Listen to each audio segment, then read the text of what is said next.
Hello, everybody, and welcome to Eyes on the East. My name is Munchables, and for the first time, we're joined with Chronicler, with Orcs. Eyes on the East is finally here. People wanted an LPL LCK talk show. It's arrived. First off, Chronicler, welcome from, I was going to say across the pond. You're across many ponds over in Korea. How are you doing, man? You're working, what, like 19 days a week, is it right now? Yeah, we're a bit swamped, which is why, I mean, for me, it doesn't matter as much that there is supposedly some LPL happening. But because I feel bad for you because I can't hear Chronicle, by the way. Your audio is coming through OBS Ninja, maybe, rather than it's not. Discord. That will do it. Wait, give me a second. So I can hear you, but Orcs can't. I think chat can hear you too. That's unfortunate. Everyone just gang up on Orcs.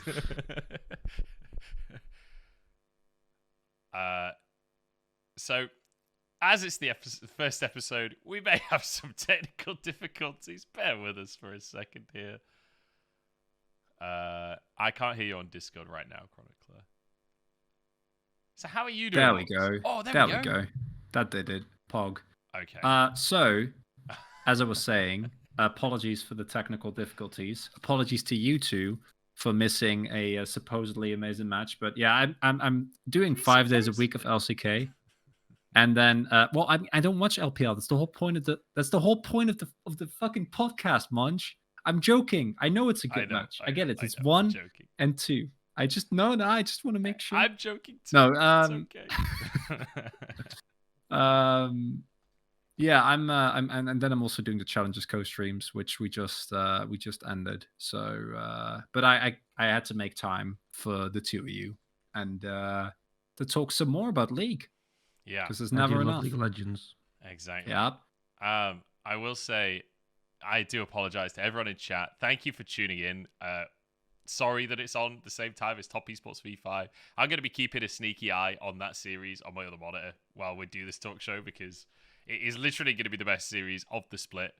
But, look, we're all on busy schedules. Like There's only quick 2-0 for top, right? Yeah, quick 2-0. I actually think it might be a quick 2-0 for top, honestly. Top Esports, best team in the world. What can I say? Jackie loves playing COG more. Okay, I'm not gonna watch too closely, or I will just get distracted. But I'll keep getting updated.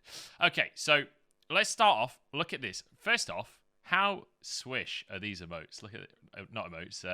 I've made some graphics. Or I've made some graphics. No, they're very swanky. Made. Look at this little lower third. Bada bing.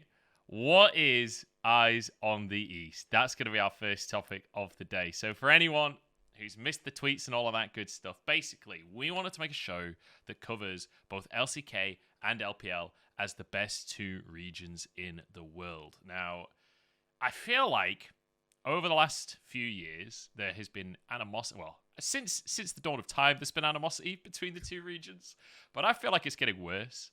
And I feel at least partially responsible for that. I think I've had more than my fair share of play within that conversation. I'm glad you're taking your responsibility, Munchables. I'm very proud of you. I'm not totally oblivious to the situation, but I do feel like we've got to do some work to fix the gap here. And like we all just love great League of Legends at the end of the day, right? So that's fundamentally the goal of the show. Like, do you guys have any other like overarching big picture goals for the show, or is it just chat shit about League of Legends?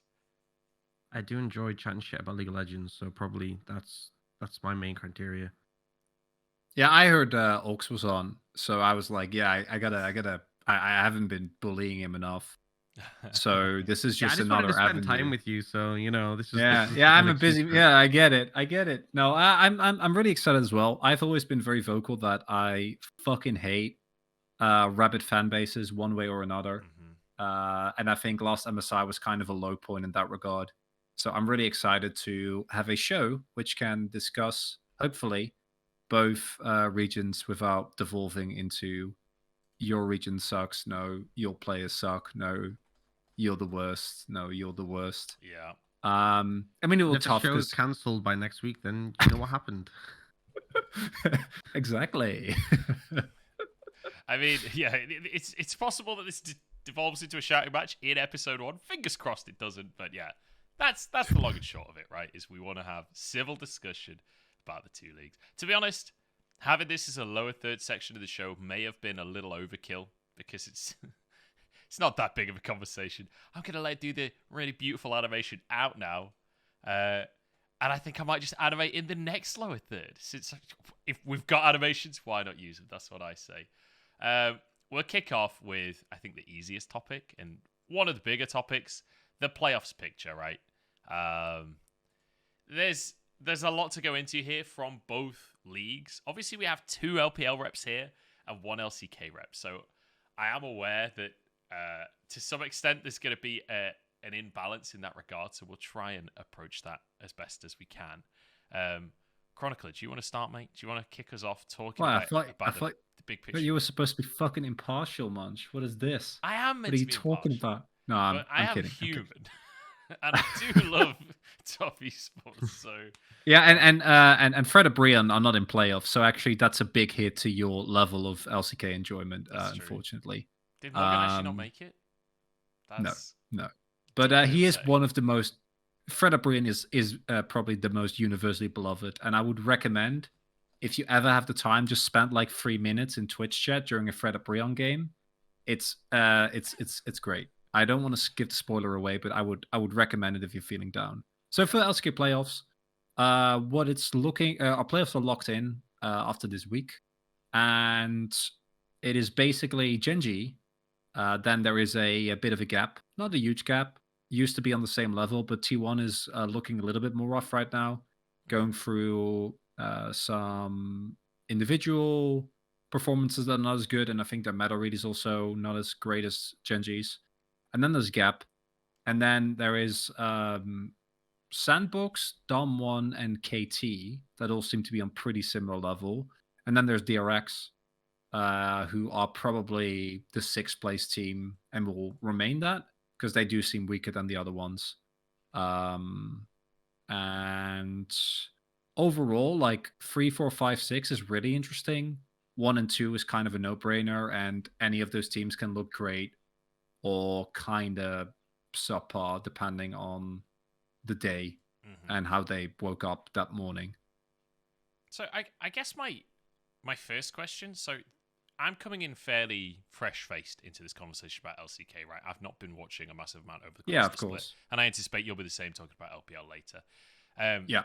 What happened to Damwon Kia? Because, they're 9-7. It's still a reasonably good scoreline, but, the roster is still incredibly, like, Showmaker, Canyon, Nuguri, still absolutely insane. Like, is the bottom lane just falling apart? Are there bigger issues, like, structurally? What happened to this team that, was dominating the entire world? Yeah, Canyon's kind of off the split. He's not even, I don't even think he's a top half jungler right now. Really? And that's a combination of individually just not looking that good, but also it's basically the opposite of the meta that Canyon is good in. One of his best games, the split, was on Karthus jungle, which is just Graves with extra steps if you think about it enough. And I think that was something that he had really been missing. But on VA, on like low resource, very hit or miss champions like the Viegos, Trundles, Lees, he's just not been very good. So that is a big power of the team lost. Nuguri has been all right, but like just kind of good, but not mind-blowing by any means, which I'm sure is something that he's very aggressive still, and he's still a good player, but he's not elite by any means. And then the bot lane had really been kind of underperforming, looking bad on anything that wasn't Phalios Kench. But ever since Kellen was subbed out for Bible, the Challengers player, they've actually looked a decent amount better. So maybe that's the type of momentum. And I think Damwon Kia, when it comes to actually performing in playoffs, are probably still my expected 3rd place because they are one of those teams that just kind of turns it on when you get to the best of 5 stage. They really transform. But I would be shocked if they actually make a deep run. That'd be kind of surprising because individually, like, Showmaker also doesn't look that amazing either. It's just, they're just not playing that well. Well, fair enough. So I guess the big question as well, like you're talking about Damwon Kia maybe making it to third place. I'm sure there'll be like a scuffle in playoffs between the others as well. But when it comes to the top two, from the conversations I've seen online, it's pretty Gen G favored right now. Like, oh yeah, I've heard this too. But we can go to Dan first though, because I feel like, do you want to completely wrap up the LCK before we get to LPL? Okay, sure. Yeah. We could talk a bit LPL as I well. don't want to. I do want to say what I find crazy though with the LCK is the fact that like you have playoffs locked right already. Yeah. With a week left, whereas like I've actually looked for the LPL. I mean, if we're going to talk about it, we'll start here. We don't lock playoffs. Like even just like it might happen before, but there's a good chance we don't lock who's in playoffs to like the Saturday when we finish on the Sunday, because we have AL vs Top Esports and TT vs RA, and they're still fighting. Like our standings is such. What's even crazy with the standings is that like our top four have been locked in a top four for a while. Our 5 and 6 have been locked into 5 and 6 for a while. Only 5 and 6. They can't make it to the top 4. And then 7 to like 13 have just been like 13 is now kicked out, but that whole area is just like a mess right now. And it's completely wild. So and that's one thing with the LCK. At least you got everything in order. You know what you're dealing with. We still have no idea. I feel. Yeah, honestly, the funny thing to me is that like literally the top 2 seeds won't officially be decided until literally the final series of the entire split. Like LGD, hilariously, LGD still has influence in playoffs. They're in 16th place at 2-11, and they still have influence in the top 2 because if they can take a game off of RNG, they can ruin RNG's attempt to get second seed. So all the way up to the final game, it's kind of insane. But I think it's kind of 2 factors in my mind.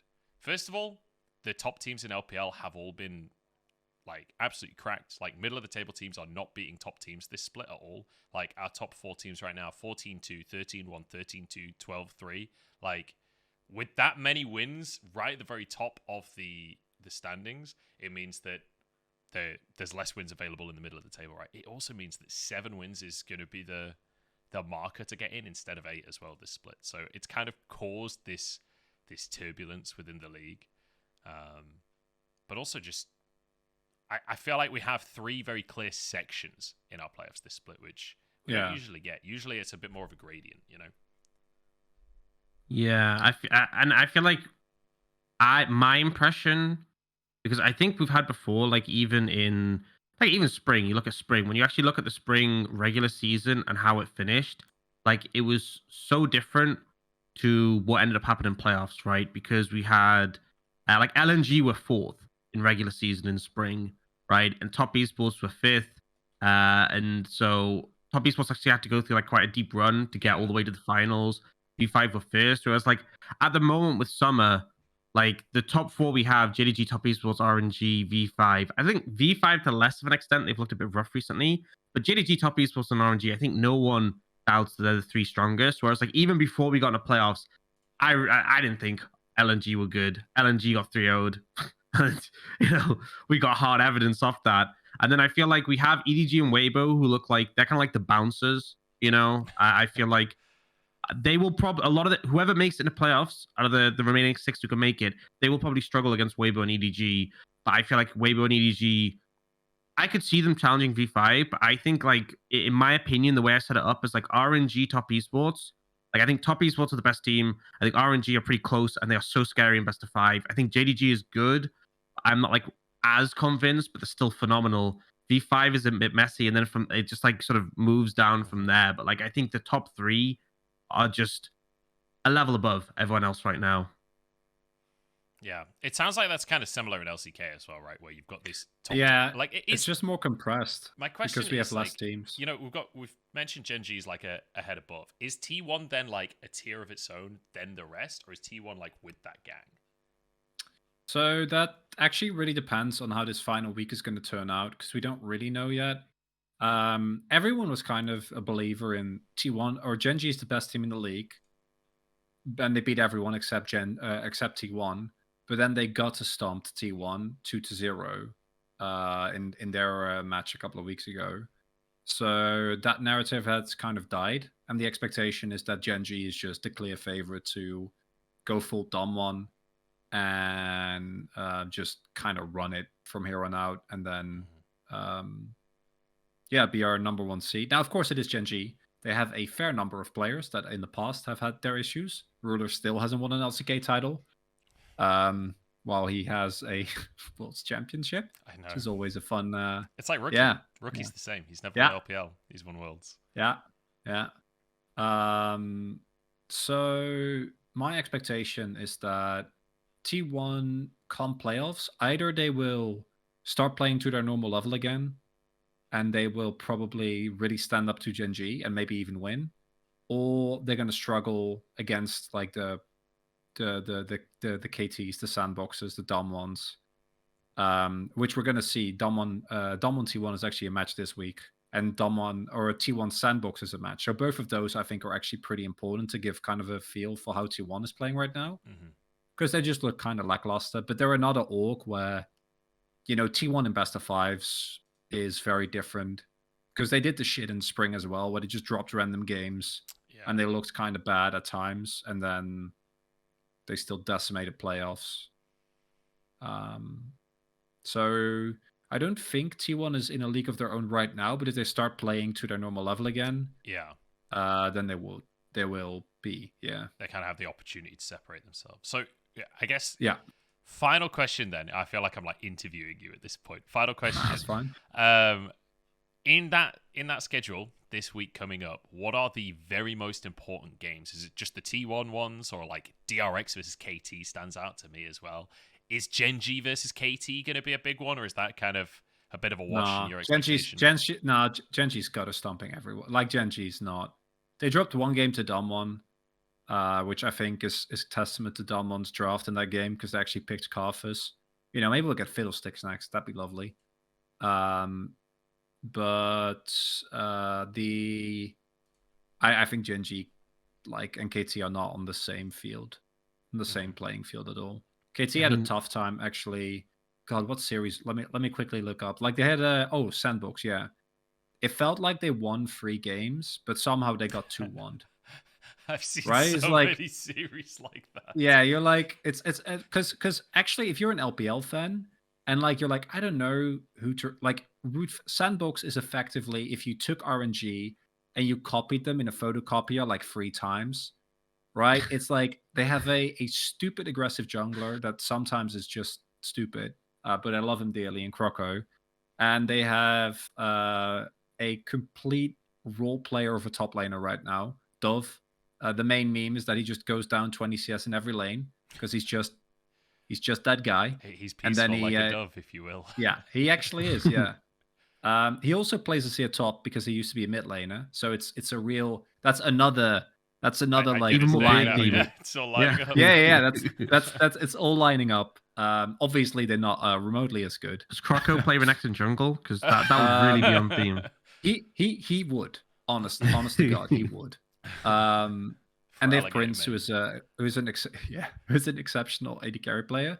But they're really cool because they are a team that just goes down in gold, and then mid game they just find like the angles for fights that they fight, and like how decisive they are in mid game, and how good they are at finding fights and skirmishes at that point in time is really, really cool. But at the same time, like if Dove is like if Ghost was a top laner exactly. So he does the exact same thing that Dove did on Dom1. While like Croco, Closer are all just either 2v2ing or they're camping bot or they're 4v4ing. And then Dove is just sitting there doing nothing. But I also think that if that team faces actually good opponents, like Gen G, they got fucking boomed. Like Gen G actually had I think it was a sub 20-minute game against them, because Sandbox also loses fast. Win fast, lose fast. And they were 3rd place at that time, which says a lot about both of those two teams. But if you're an LPL fan and you're like, the matches tonight suck, I got a cheeky one, then watch Sandbox. They're fucking hilarious. Great team to root for. Copy that. Sandbox and, of course, Fred at Brian, because, Morgan represents. Yeah, of course. Oh, yeah. Okay, so I'm going to pose a similar topic to you then, Orcs. So where do you see, like, the tiers in LPL going into playoffs then? Because you mentioned EDG and Weibo as like the buffer between top 4 and the rest of the pack. But I feel like even top 4 there's some segmentation in my mind. Yeah, I feel like for me, Top Esports RNG, these two teams are, in my opinion, two of the best in the world, like flat out. I think JDG is a little bit below, but again, like I feel like things would be different in best of fives. I think that's a given, and JDG are still a fantastic team. I don't think there's much of a gap, but where I currently read them, I think it goes Top Esports RNG, little gap JDG. V5 looked messy recently. The jungle situation, we don't know what's going on there. Like Caster's just been subbed out for the last few series, and he had been underperforming individually, but also I feel like V5 played better with Caster, even though XLB hasn't suffered as many individual issues. But we don't really know too much behind the decision making on that. I think their place is a bit tenuous because I could see if they're on form, I could see them actually pushing up to the next level. If they're not in form, I could see them even struggling against maybe like Weibo, right? Weibo being that kryptonite because Rich really struggles against the Shy because obviously the Shy is pretty good. But it's hard to say. Like they obviously flopped a bit in playoffs in spring compared to expectations, but even then it's not like they performed badly. Whereas here it feels like they've started to struggle, started to flounder even sooner.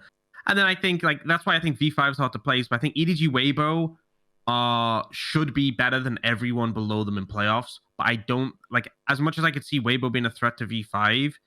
I'm not sure how much more of a threat those two would be to the other teams in the top 4. So that's why I really think of them as like the buffer. And then the rest, I really don't know because I feel like every day, like I'll get hyped about one of these teams. Like I'm like, oh, dude, AL, they look so good. And then they lose to OMG, FPX. I'm like, oh, God, this is so sad. And then even like I look at FPX and FPX had a rough start to the split. They played all the good teams. And then they had like a really easy schedule. And they went on this big win streak. And then they started losing. I'm like, okay, I have no idea. And then OMG, I was like, OMG looking pretty good. Like OMG beat V5, beat AL, and then lost to BLG. So I just have no idea, honestly. I feel like every other day, I'm like, oh, AL are looking... No, never mind. Oh, Thunder... Yeah. I don't know. So it's just a mess. And I'm hopeful they bring some of these teams, we see their best form in playoffs. Because I think every single team from that 7 to 12 has shown some good level, except maybe LNG, but has shown like a little hot streak. I just hope they hit the hot streak in playoffs and we see some banger games from them. Do you know the really funny thing about those like beat this team but then lost to this team ideas is the fact that OMG lost to BLG, right? And that was what kind of turned us off OMG because they'd beaten V5. But then they got 2-0'd by BLG. BLG looked on fire. That was like comfortably the best series BLG played all split long. The immediate following series, they only just beat WE 2-1. WE being the team that is 0-14 in the league and doesn't look like they have hands attached to their wrists. And BLG almost lost to that team after beating OMG, who just beat V5. It's like...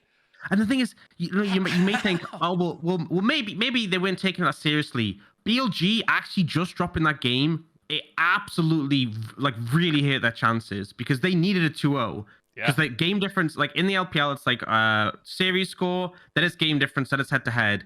And they basically, FPX also played WE, and they were 1 ahead in game difference. So they really wanted the 2-0 so they could catch FPX if FPX went 2-1. And then they dropped that game, and I'm just like, this actually screws your chances so much. Like BLG could end up not making playoffs because they dropped that game against WE. So like, it's not even just like, oh, we're against the last place team, whatever.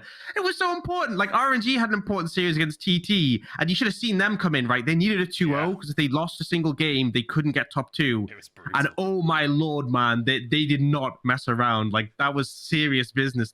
I don't know, BLG. I was kind of annoyed. I was actually kind of annoyed that that happened, and the draft is so disrespectful. Like they picked Renekton top into Fiora, right? And they went Blade of the Ring King, Prowler's Claw, Sorelda's Grudge. What do you think happened? Zeus did it as well. It's so fun. Yeah, well, Zeus, you can do that. I'll let you get away with it. Finn, no. He lost a game and he went 1-5. It didn't work. Maybe I've yet to see it work. This will be all showing up in scrims or in solo queue or something, and they'll just be like, "Oh man, this is sick! All right, look how much damage I do when I get on them." I'm like, guys, trust me, pick Renekton here. It's really good. And then it's just like, great. Yeah. We just, fantastic. Yeah. That series was something special. Hopefully that's given everyone a vague idea of playoffs. I will say, just on the note of like series to watch in the LPL this week, Top Esports V5. That was pretty good. Other than that one, honestly, there's a couple of really important ones. The final series, LGD versus RNG, matters for top 2. IG are playing LGD, which is a crucial one for them. OMG versus IG as well. Really, really interesting series. In fact, just Wednesday's games in general. EDGAL and IG. EDGAL, dude. Are going to be crucial for standings. EDGAL, honestly, maybe that's the one AL can win to like guarantee themselves a spot. But that's my hope. That's my hope, dude. I doubled down on it as well. We have this LPL podcast last it, and I got asked about it. Like, have you given up faith on AL yet? And I said no. They are gonna beat EDG, make it to playoffs. I don't know how convinced I feel, but I'm tripling down now. They're gonna do it. They're gonna beat EDG, right? They're gonna make it to playoffs. Gonna get 8 wins. They're gonna lock in their spot, and we're gonna see AL in playoffs. It's gonna happen. The Pandas will be there. I love how even while tripling down, you sound unsure. You're like, I'm tripling down. Man, it's the teams, and like all those teams. I have no idea, man. I wish. I feel like it's a mess. Greater minds than me would struggle to comprehend with like what is going on with these teams. Ox, there are no greater minds than you, aside from Chronicler, of course. Like, but I think no, Dan's definitely ahead of me. Should we have a brain measuring contest now? Because I've got a pretty big forehead, so there's got to be a lot of brain in there somewhere. I just yet to find it, unfortunately. Okay, I think we're kind of exhausted the playoffs picture conversation, so I'll do the cool animation to get that one out as well. Yeah, these graphics are great, man. Right? Wonderful job. I just want to say, I'll shout out the graphics designer in a bit. I can't remember her name off the top of my head. I think it's Bluebell, but I'll shout out at the end. I'll double check. Hell yeah. Let's talk surprises. Let's talk dark horses. Let's talk the weird stuff of our splits. Because I don't want this to just be about teams, right? Because it's surprises and dark horses. I want it to also be like players that have been surprising. Because I'm happy to give you guys a moment to think about this one. Because I already have my answer like well and truly locked in. Because for me, it's Thunder Talk. Like pretty much across that entire roster. This team, my boy Hoya and UCal, right? And UCal in spring, I'm gonna be totally honest. I was like aboard the train of get this man off of an LPL roster. He does not deserve to be in the league. Level of like terrible. Like me and Orcs on a cast literally nicknamed Valking into 5 people the UCal because he did it consistently and then had to flash out of the plays. Like it literally happened more than once in a single game on Corki. Like it was a terrible split.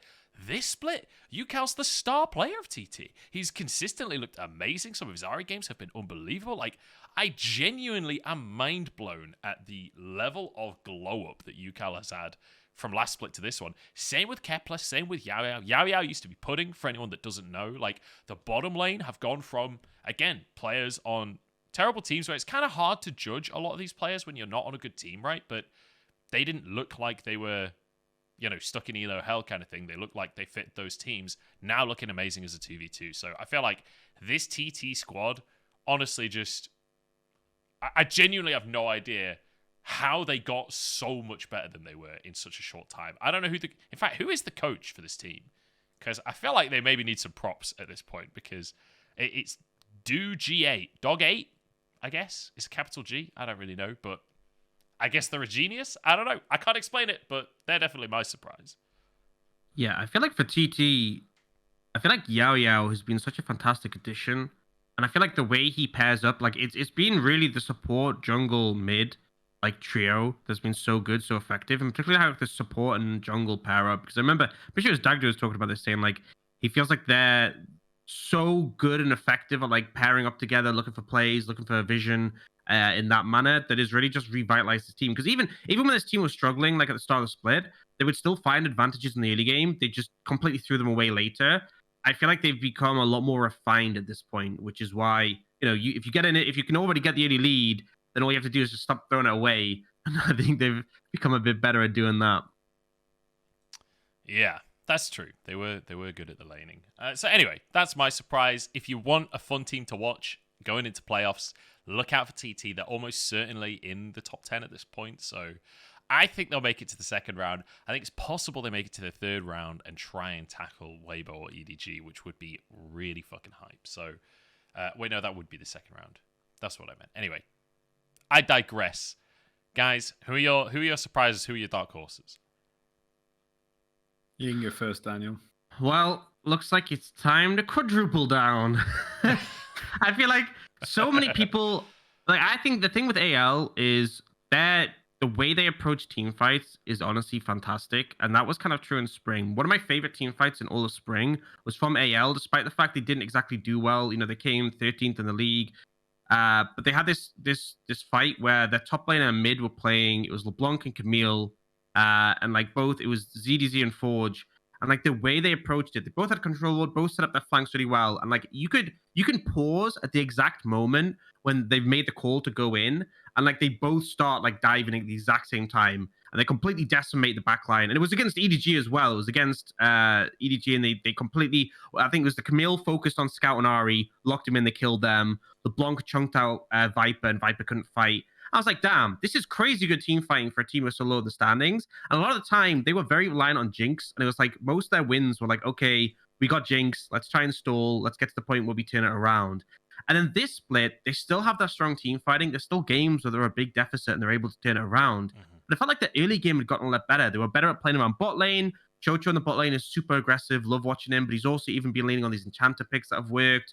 Xiaohao was looking pretty solid in the jungle. I think ZDZ was a force to be reckoned with. Forge is still a bit of a weaker laner. The team fighting was there, particularly on Swain. And I was super hyped on this team. I love watching them. I feel like it's such a fun team where they can even be 10,000 goal behind, and you still have to think there's a chance, right? There's still an opportunity for them to team fight their way out. And they would regularly, even if they wouldn't always win the game, they would regularly win team fights from such a humongous deficit, like countless clips. So for me, this team was super exciting. And then they kind of just started to fall off. They started to struggle. And I think it wasn't even like the end of the schedule was quite tough. But with how they were playing, I wasn't too worried about their end of schedule, especially because they were in a position to get to 8 wins. And then they would basically be in a really good spot for playoffs. 8 wins is typically when you lock it in the LPL. And then they just really fell apart against OMG and FPX. And they missed out their opportunity to get 8 wins. And then the final 4 series were RNG, JDG, EDG top esports. And so now they're kind of in a place where if they beat EDG, so they've lost to RNG and JDG. If they beat EDG or top esports, they have playoffs locked. That's like a big ask. And they're kind of relying on that game difference being better than everyone else. So they're not in the best spot. They're not in the best spot, but I'm still convinced that I think EDG are probably the matchup I could see them being most likely to take down. You know, they have had good series against them before in spring.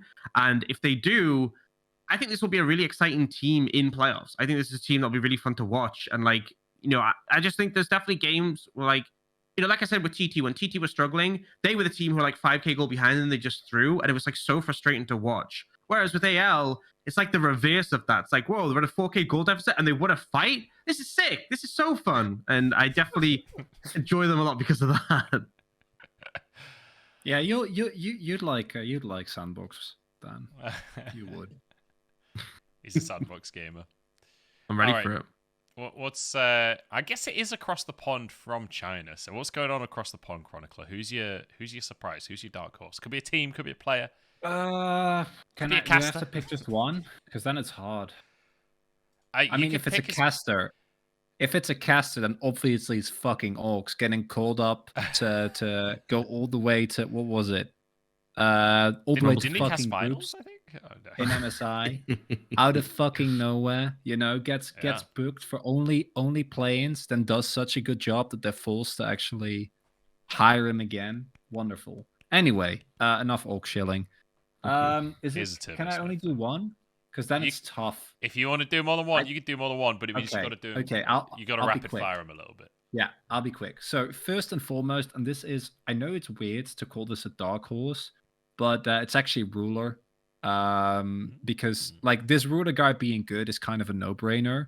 But I swear to fucking God, this guy, I don't know who he made a deal with, but he is so much better than any AD carry that we have. Like, I know people were like pretty high on Guma last time around, and I'm telling you, like, that was nothing compared to what Ruder has done this split. He has, I think, single-handedly been responsible for what Gen G has been able to do. Well, not single-handedly, but like he's always been good because he's Ruler, right? Like he won a world championship for a reason. He's always had like his moments, but he is just the epitome of consistency, and he looks fucking sick. And I can't wait to see him perform at Worlds. I'm really excited. Generally, that's what you say about the Gen G team before they immediately collapse under any form of pressure. So I'm a little worried, but I really think that he deserves a shout out because him being good isn't really that surprising, but he effectively been the same player for like 2 years or 3 years, I think, where like he was good. He was also in the running for like top 4 AD carries in the league, but he's really like, he's really turned it on. Yeah. And then the second one is another AD carry. And it's okay. Yeah. So the second one is another AD carry, which is Prince, because Sandbox came in at the beginning of the split, rule swapped their mid laner to top. And this is not a Xiaohu situation. I love Dove, but he's not necessarily like, he wasn't like a god tier player. So get swapped to top. They pick up a challenges bot lane, which I love, but generally backfires. And in spring, it backfires, and they look pretty bad, right? So you have a flippy jungler, a mid laner that basically can only play shit like Akali and Sylas and whatnot to a good level, and otherwise looks kind of invisible. And you got no bot lane. So it's just a disaster. And then this split, Prince comes in, and he's I think the main reason why this roster has been as good as they have been. And now he's sitting tied for like POG points at 1100 this split because he is just basically given a win condition to a team that didn't really have one outside of flipping the early game, and everything has clicked. Support plays way better now. Team is actually winning team fights. It's a really cool addition to the league, and he's been there before. He was on the roster with Summit last year as well, but just didn't really click together. So seeing that is really cool. And then finally, short shout out to Vikla, who is the guy who replaced Arya. And just like the addition of Prince has kind of turned Lift Sandbox into a good team, Vikla is really, like, he's not necessarily the cleanest of players, but he's really aggressive, right? He's like, his attitude is, I'll go in, and if I fuck it up, then I'll just try and find a way out of it. But he's constantly creating space, and aiming has been very, very good. So it's really cool. The team looks infinitely better, and I think it's in a large part due to the space that he was able to create for his bot lane, who are also looking very, very good.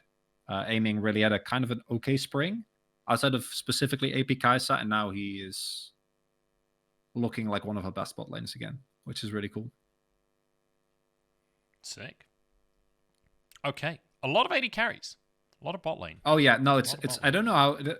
I'm sure we'll talk about meta later, but I don't know how it is for you guys. But our POG standings is basically just AD carries, Zeus, and like a jungler or two, and that's it. I already know what Ox is about to say. Hit him with it. I mean, I don't know. So, okay, we had this crazy thing the other day because so Gala's had 2 pentakills so far, right?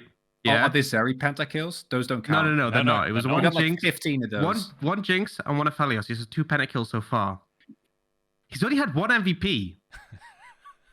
He's actually the lowest for MVPs. Like, he is, if you actually go down, he's tied 70th, like 70th, like 7-0 in the league. And like, he's the lowest on RNG. Like, Ming has 5, Breathe has 5, Wei has 7, Xiaohu is first with 10. And Gala has 1. And it's not like Gala's been playing badly. He's just not getting any MVPs.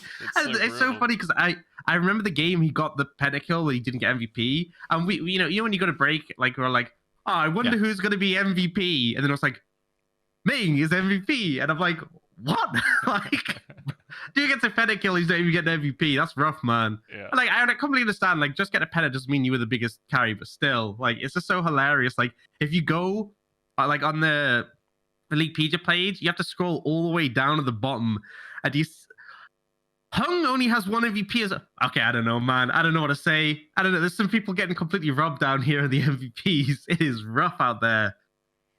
Yeah.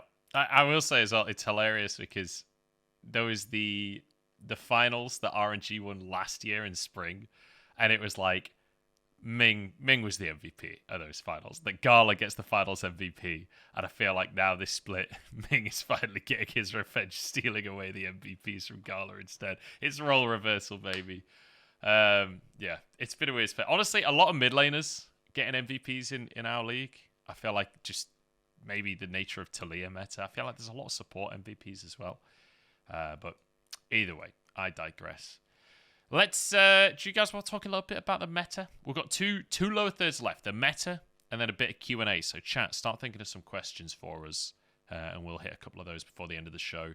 But we're about 45 minutes in, so we will start to wrap things up over the next sort of 15 minutes. So let's talk a little bit about the meta, and I kind of want to introduce this topic because I'm curious what your guys' differences are going to be, not necessarily on what the teams prioritize, but on what you guys think is the strongest picks in the meta right now. Because I feel like when you look at LPL and LCK, different teams have very different priorities in terms of like what's first pickable, what's first and second pick. Like we keep seeing like Lucian and Nami starting to get picked on R1 and 2, which we haven't seen in months.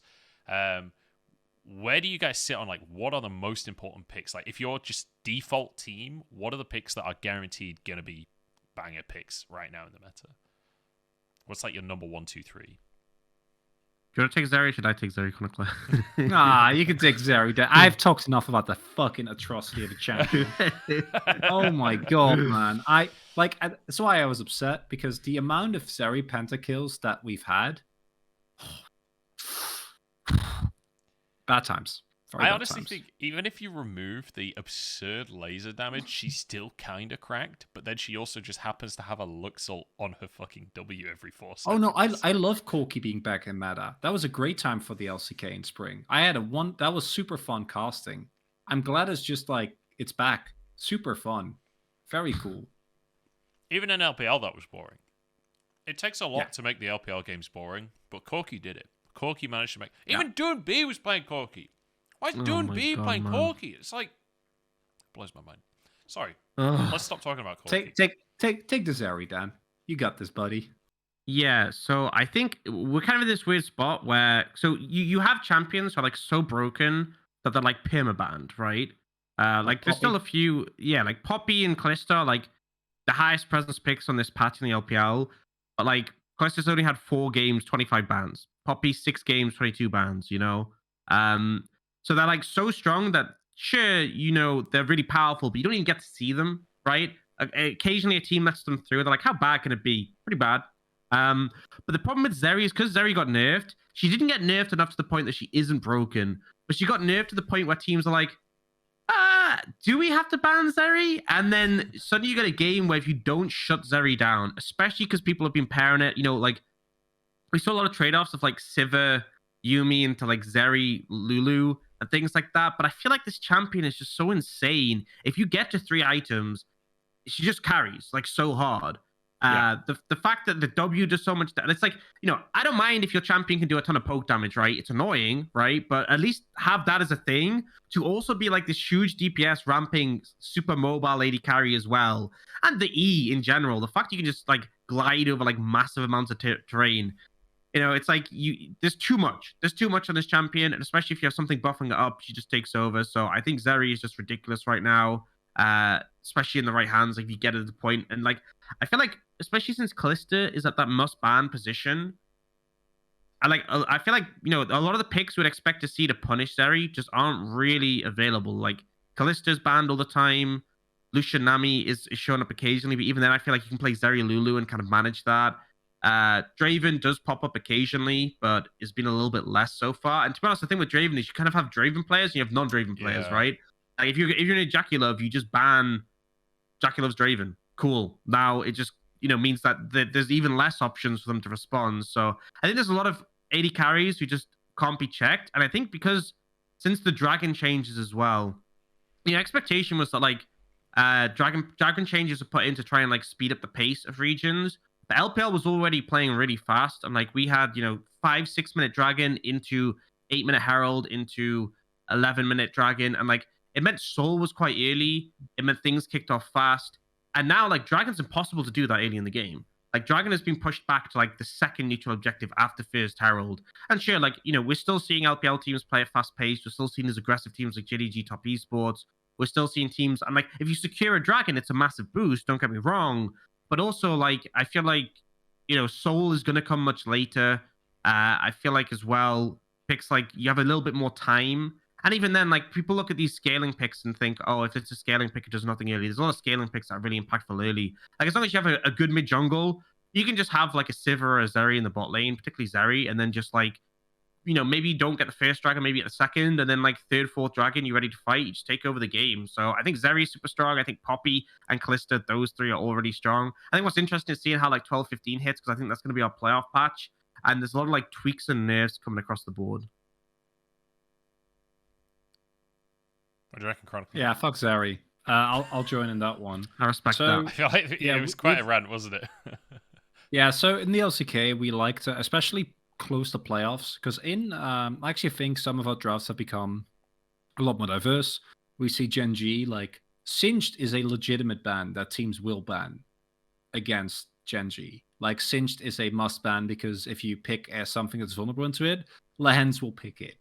And either he will just win the game with it, or you will lose because you're playing against Singed and, like, you're losing. So, like, that just booms you, like imagine being a fucking good player and getting trolled by Singed. Can't be done. Can't recover from that. It's impossible. But on a more serious note, I think that the current state of LCK is that it's basically just Sivir Zeri handshake every single time, and either teams are happy with that. The Sivir in front to back situation seems to be a lot better, and in terms of overall snowballing, the Zeri gets an edge, but it becomes more execution based. So teams generally just like first pick Wukong. They ban Yuumi. Yuumi is still perma-banned because Zeri Yuumi is not deemed counterable. And then, yeah, it's just kind of you go down the same flowchart. Draven is also very highly banned. We never really let go of Lucian, but I think it's because we don't really rate the Viego as highly as you guys do. So that kind of opens up a slot in terms of high priority picks. I think that especially after the buffs this patch, like Karthus and Fiddle are both monstrously busted. And like the one game where we saw Karthus in a good spot, he completely unsurprisingly like Canyon just kind of 1v9'd. Yeah. I actually watched that game, yeah. Yeah, it's a good one. It's actually, that's the game that I think, so that was Gen G Donmon. That was expected to be one-sided. And Donmon Kia was actually able to, Gen G was on course to break the record for match, or for like, so T1 got a match streak, right? So they went 18-0 in matches. But Gen G was they were had 17 game wins. So they were 17-0 in terms of individual games.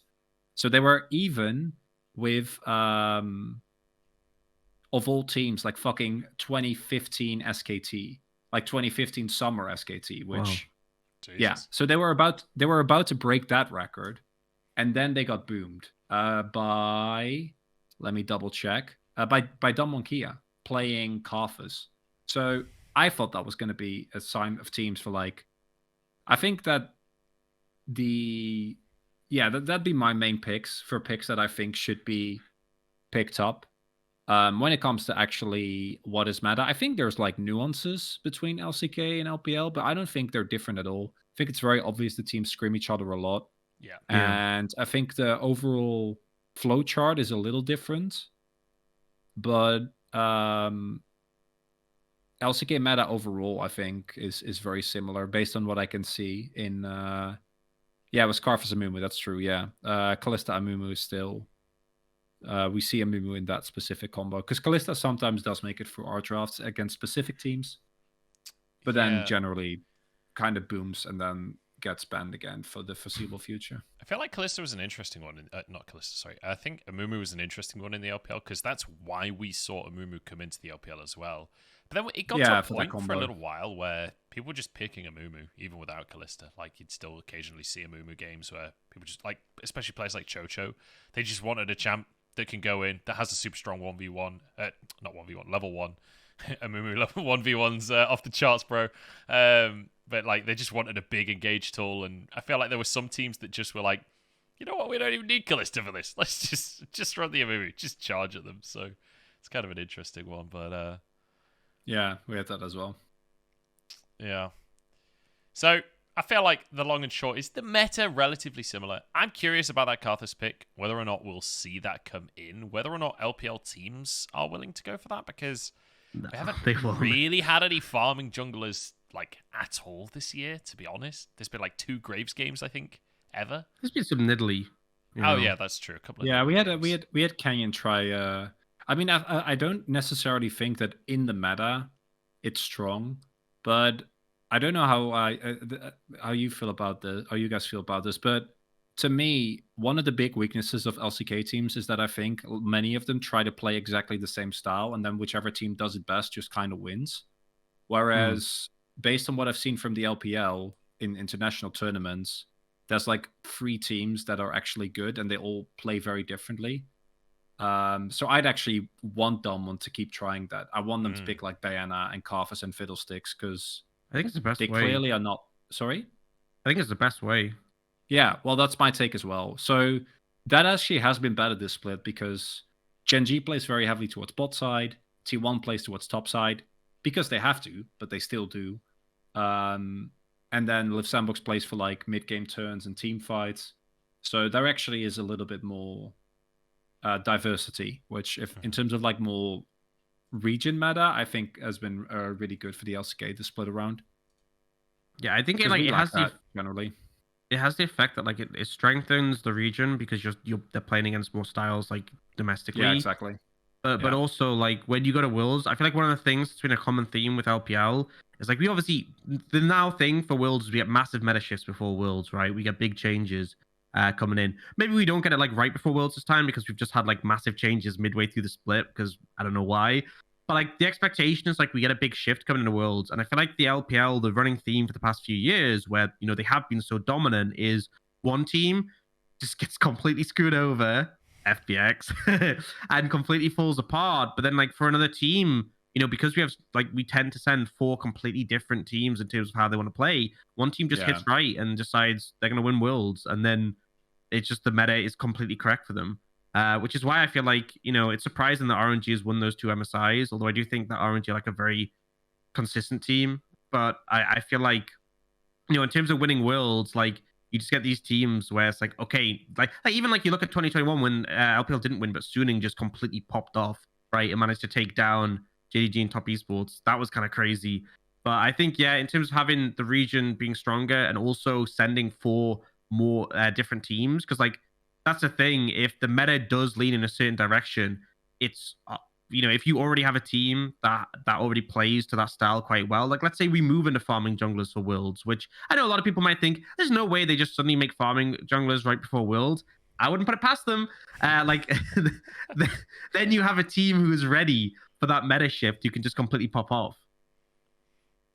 Yeah, I'd agree with that. I think that's been true for the LPL for years at this point. Even IG were like, they were the team that had just giga strong solo lanes and didn't necessarily have the greatest team fights ever, but it didn't really matter because they would 10k ahead every time they needed to team fight. So, all the way through, you look at a different LPL team, you look at a different style of gameplay.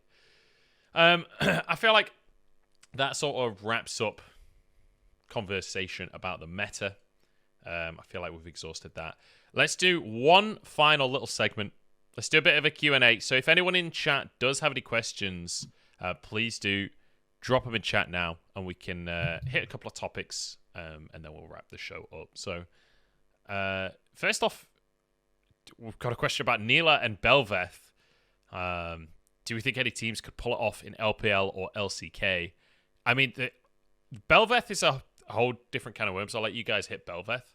But for Neela, OMG is the team for Neela. They already play Samira, and Neela is just better Samira. So I feel like this team was born to play Neela. Honestly, I'm amazed that they haven't played it yet.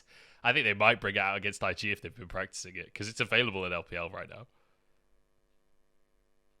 Yeah, Yeah, I'll take the Bel'Veth. We saw it like once or twice, and it looked very bad, and it hasn't been picked since. So, it got picked 3 times, and like, I think with Bel'Veth, I really like her design. I think in solo queue, she's perfectly adequate champion, even though she's like, she does have like I think many a recent champion, a little bit too much stuff going on overall. But I think that she's fine. But I think she thrives in uncoordinated situations where like her E actually gets value, and you don't just burst her through it, and where you can like get a couple of you can get the early snowball rolling. You know, you can get the Herald relatively easy in solo queue if your lanes are willing to help you a bit.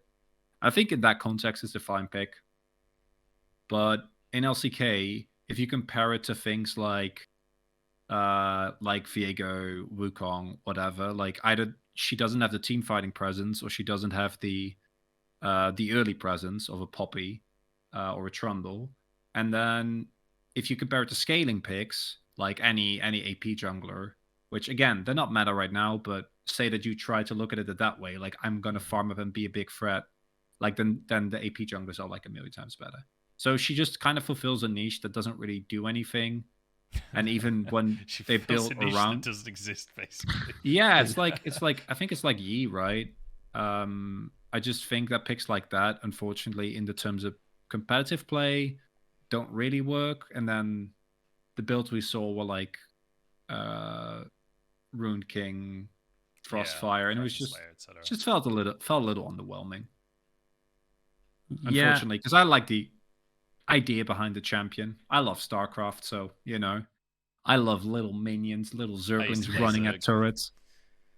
I played random and I played Zerg, and man, I love the swarm. There you go. The swarm.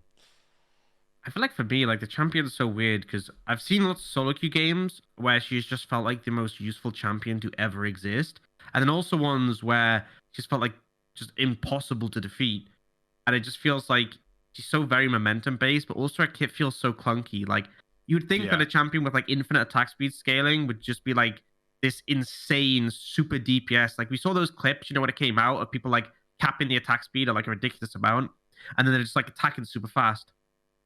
But she never really feels like that. Like in terms of like a DPS fighter, she doesn't feel like super high DPS. Like I swear you see picks like for example, if I'm playing like a tanky champ and I'm like, oh my god, this champion's gonna cut through me, I'm more worried about like Yasuo, Yone, Master Yi. I feel like those champions really shred through you. With Bel'Veth, she's kind of in this weird spot where she kind of functions more like a bruiser, even though she's building glass cannon. And it just feels like even with no health items, her base health is really high. She just feels super bulky. E helps with that. But like she's just in this really weird spot where I feel like you don't really know where her identity is. We have had Kanavi play who did pretty well with it, but I feel like, you know, it was kind of like he brought it out. Do I think like it did something other champions couldn't do better? And I'm like, absolutely not. So I feel like they might buff her or like adjust her. I just think she's in a really weird spot. I feel like for Neela, I kind of agree with the expectation that OMT might have brought it out. I feel like the XP share mechanic is really good, but I think the problem fundamentally is if you think of what Neela wants to play with, like she has her passive that syncs really well with enchanters, right? It's like if you have like a heavy healing enchanter, it's going to work really well because, you know, they get the healing back in return. But like if you think about champs like Neela, like melee bot laners like Yasuo, Samira, right? In terms of these champions who don't have much presence, like early levels, and then level 3 want to all in, you don't want to pair them with enchanters, right? Like Yasuo's best pairing is with Sejuani. The best pairing with Samira is like Nautilus or Alistair. So it's just like I feel like that's one of the problems is that they've given her this kit which pairs well with enchanters. But in terms of the lane, you don't want to be with enchanters, especially in the LPL where they just like they will pick for lane. They are not interested in that at all. So I feel like for that reason, I don't expect to see Neela. Also, like she was super overtuned on release, and then she got like 7 nerfs, hotfix nerfs in the same patch, and that kind of like brought her down to reality. But maybe like some team innovates and finds some combo that like does function well with Blitzcrank Mana Shield. I'm ready to see it. She does feel like there's down the line at some point she's probably going to be like everything else is going to get nerfed. They release a new champion, and she's gonna there's going to be a perfect combination for her, like Rel Samira in the past, right? And then she's going to be busted for like 2 patches and then get nerfed into oblivion again. Because right now, outside of what Orcs has already mentioned, a big thing for champions like Samira as well is that the risk is worth the payoff. And I feel like with Neela, like even if you do get to free items, everything I've seen of it just looks kind of underwhelming. You know, it just doesn't feel as the high impact moments aren't there. The DPS doesn't feel like it's okay. But in that scenario, it's funny because people described her as like, oh, she's way better Samira, but as it turns out, Samira is actually a better Neela in most.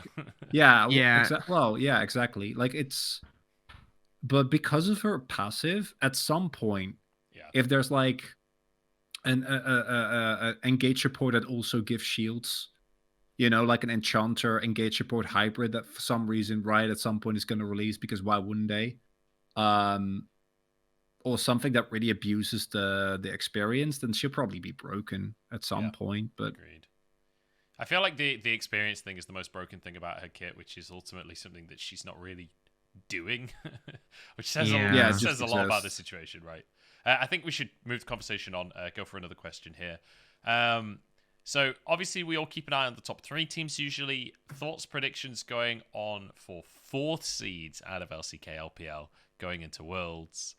I think the crazy, scary thing, at least from the LPL perspective, is, I mean, JDG Top Esports RNG V5 in play-ins. It doesn't matter which one is 4th seed. It's gonna be brutal. That'd be the most brutal thing you've ever seen. Like, none of these teams are play-ins teams. Like, I don't really know what else to say aside from that. Even if you factor in one of them like struggling, I still think like EDG Weibo, the sheer player power on those lineups, because I think EDG and Weibo, both teams have had some struggles so far this split. Like, let's say hypothetically, I don't know, one of the top 4 from the LPL don't make it. I feel like any team, I mean, this is even an issue V5 have had with Weibo. It's like, it's just a shy. Like, it's not just a shy, but it's like, if you can't handle him, you just lose. Like, I don't know if anyone saw the Weibo V5 series, but like, into Rich, he like picked Jackson to Gwen, and the dude literally was just 1v5ing fights. And I don't mean 1v5 and like, you know, like he's doing most of it, the team. He would just jump in 1v5 and just kill everyone. It was insane. Like, and I feel like in play-ins where the expectation is you're going up against weaker teams, where they may even be good, well-formed teams. They may be top of their region, but the player level isn't going to be as high. I think both these teams are a problem, because I think it's something also EDG, I don't think have been the best like team, but Viper and Scout just are so strong that they will just hands check you. It'll just be a hands diff. Yep. Yeah, I think it's one of those things where the talent is just so absurd that any 4th seed coming out of the LPL is going to make it to groups regardless. I honestly think this year, LPL probably has 4 teams in the quarterfinals. Unless things dramatically change in playoffs, which is possible. Oh, like, there's going to be one that bombs. We always, it's the agreement. We get one team that pops off at Worlds in return for one team bombing. That's the endless LPL agreement, right? We took the wish on the monkey's paw, and that's just how it is. We can't have that, because it'll be Top Esports that bombs, and then I'll cry myself to sleep for weeks. Dude, I refuse to accept Top Esports bombing. There. I know that feeling, because I did that in 2020 Orcs. It can't happen twice. Can't happen twice. History never repeats itself, right? We shouldn't learn from it. I would be for LCK, it's actually very interesting, because I don't really know how to feel, because I feel like we don't have the depth that the LPL has, but the consistency of LCK teams over especially last year was actually very surprising to me, because that Gen G was not a great team, and then they got one game away from getting to fucking I think Worlds. BDD was one of the best mid laners in that entire time. Oh yeah, let's not talk about that. He was one of the best mid laners at Worlds, and now he is in 9th place, and it's really bad. I don't want to talk about Nongshim. It's going to make me very sad. But I have faith in T1 and Gen G. They're going to make it to quarters. Like, kind of a no-brainer. Even in their worst forms, I don't see those teams not making it out of groups. You know, might be first, might be second, depending on the meta, depending on the form, depending on who they're against. But those two teams not making it to quarters would be kind of baffling to me, especially considering the performance of T1 last year when they were a worse team by a large margin. Because now they have the best top laner in the LCK and one of the best players in the league.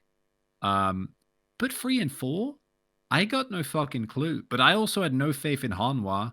And Hanwha, although they did get helped by Upset being not in at Worlds, like still had a pretty decent showing at Worlds somehow. And like I said, I think the fact that the GNG performed as well as they did was kind of mind-blowing as well. So I'd actually expect the 2 of them will do very well, and the other 2 are kind of a toss-up. A 4th seed, no fucking clue. Like, if it's Sandbox, can I see them win Worlds? Probably not, but they can get to semis. Can I see them drop in play-ins? Sure. Yeah. Okay, maybe not play-ins, but dropping in groups, definitely a big option. So I think for LCK, it's a little harder. I feel like we actually are pretty top-heavy this time around, but that's what I felt last year. And then everyone called us a one-team region, and then we got 3-team in semis somehow. I will just quickly throw in there as well that you mentioned you don't know how Hanwha Life did well at World. Morgan? Morgan was in the top lane? Well, I mean, they had Deft and Chovy, but they were still 8th place in the LCK. Yeah, 8th. Morgan. That's different. Anyway, I digress. I'm obviously chatting shit. I like it. Yeah, I don't know. I think the conclusion really here is I actually think the gap between the West and the East has got bigger. I honestly think. Oh, I agree. LPL and LCK are for sure. Huge margin ahead right now. Like it's kind of terrifying.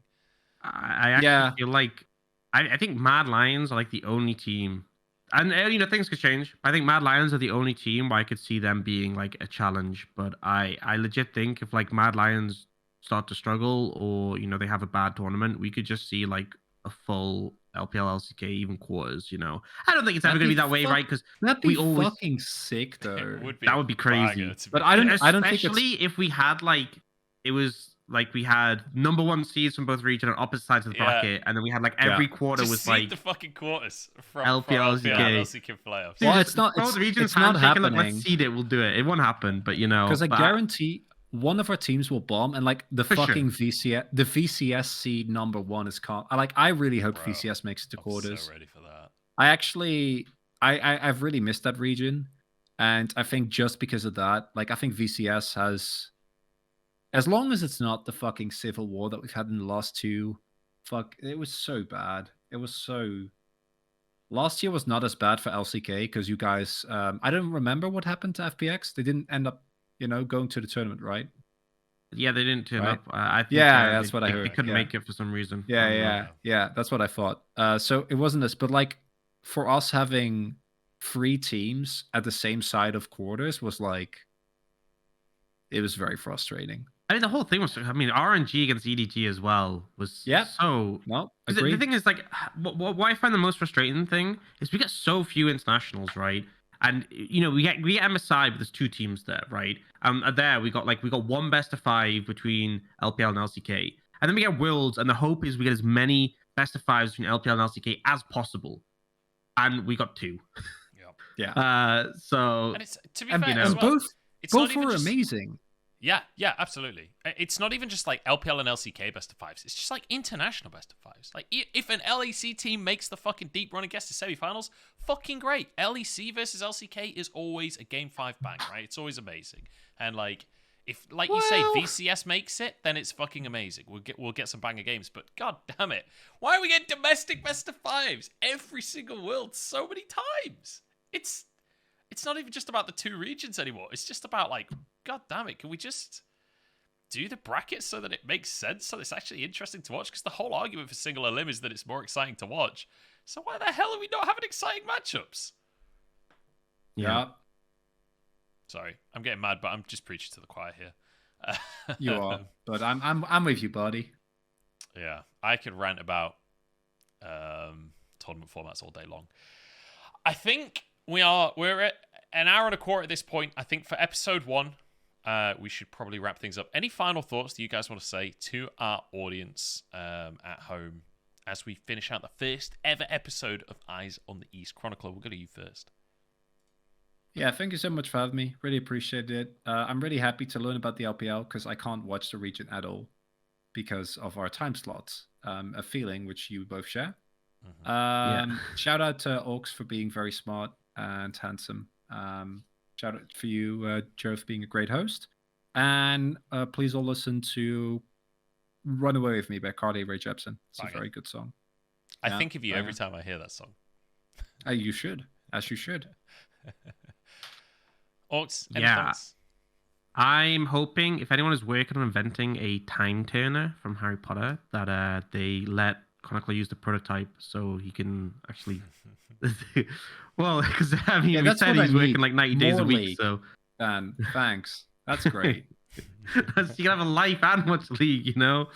But yeah, no, I'm just hyped for internationals, so I'm glad to be here, and obviously, big shout out to Chronicler. I feel like there's so much tension between the regions, but this is more accurate to how it is, right? We casters vibe with each other. Hell yeah, absolutely. All right, well, on that note, we're going to end the show. Thank you so much for watching, everyone. It's been a pleasure talking to you all. Make sure to tune in next time. The VODs will be uploaded to my YouTube channel. They'll also be put up on Spotify as well, so you can consume however you like to consume. With that said, though, we'll catch you next week, boys and girls. See you later. Bye. Bye.